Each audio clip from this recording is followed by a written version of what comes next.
Now in this brief Thursday morning video, we're going to be looking at Psalm 78, and we're going to be looking at three main points.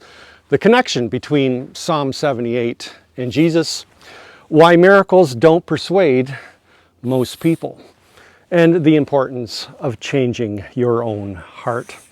Now, of the three, this would be the most important one, but I know you're really interested in this one, aren't you? However, before we get to that, we first need to look at point number one, the connection between Psalm 78 and Jesus. In Matthew 13, he starts off with a story of vast crowds gathering on a shoreline of a lake to hear Jesus preach.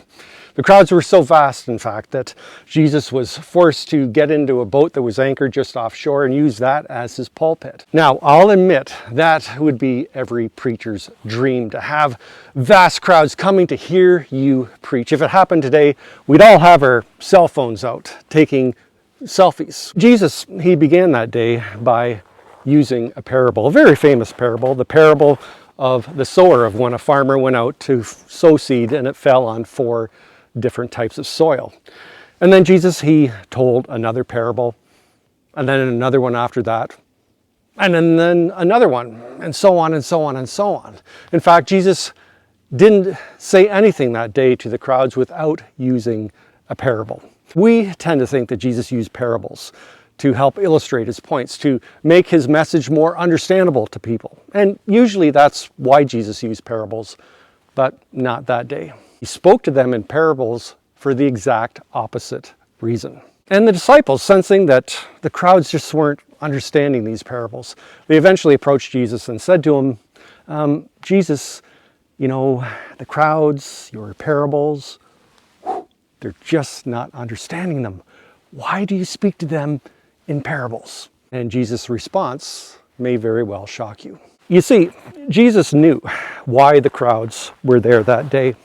They weren't there to have their hearts changed. They weren't there to learn about God. They weren't seeking spiritual truth. Rather, they were just there to check Jesus out. He was the center of controversy, the talk of the town. They just wanted to hear him. That's all.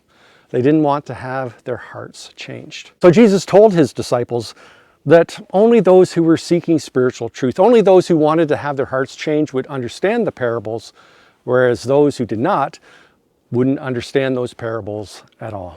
And so Matthew concludes this passage in Matthew 13 by quoting the second verse from Psalm 78, saying of how Christ was the fulfillment of it. I will open my mouth in parables. I will utter things hidden since the creation of the world.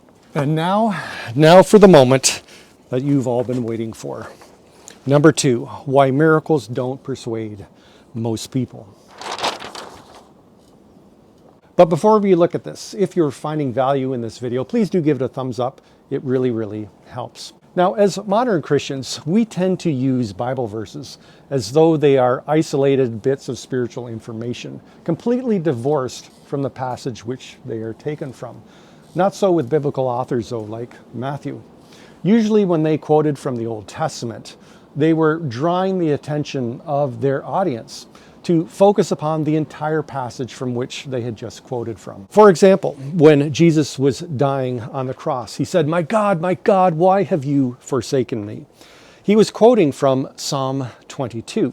And the people who heard him say that, namely the religious leaders, and to be a religious leader back then, you had to have the entire Old Testament memorized by heart. When they heard Jesus quote from Psalm 22, they would have immediately begun to go through that psalm, which was written from the vantage point of someone who had their hands and feet pierced and who was being surrounded by evil people who were mocking them. Ouch. And in a similar way, Matthew, when he wrote his gospel, his audience was primarily Jewish. And so when he quoted from Psalm 78, he was drawing their attention to the entire psalm itself, which is really quite sobering. It describes in a nutshell of how God's people, even though God performed miracle after miracle for them, they simply refused to submit and obey. The writer of this psalm described how even though God had performed miracle after miracle for the ancient Hebrews while in Egypt and rescued them from slavery, even though he parted the Red Sea for them, even though when they were dying of thirst in the desert, he provided water for them, even though when they were starving, he provided manna from heaven and quail to eat. In spite of all those things, they still refuse to submit and obey him due to their hardened hearts. And that's so counterintuitive, isn't it? We tend to think that if people just saw a sign from God, if they just experienced a miracle, well, that would change their hearts, wouldn't it? Well, no. Miracles are like parables. They only influence, they only have an effect upon those who are genuinely seeking spiritual truth. And now the most important and the most difficult point of the three, the importance of changing your heart. According to the psalmist, according to Matthew, the gospel writer, according to Jesus himself, this is the most vital thing of all. The willingness to seek after spiritual truth, the willingness to live your life in sync with God's ways, no matter what. And unless you're willing to do that, then God will always be a parable to you that you will never be able to understand. And no miracle will ever change that. Please do share this video with family and friends. Why not watch one of those videos over there? Thanks so much. I hope to see all of you next time. Bye for now, and God bless.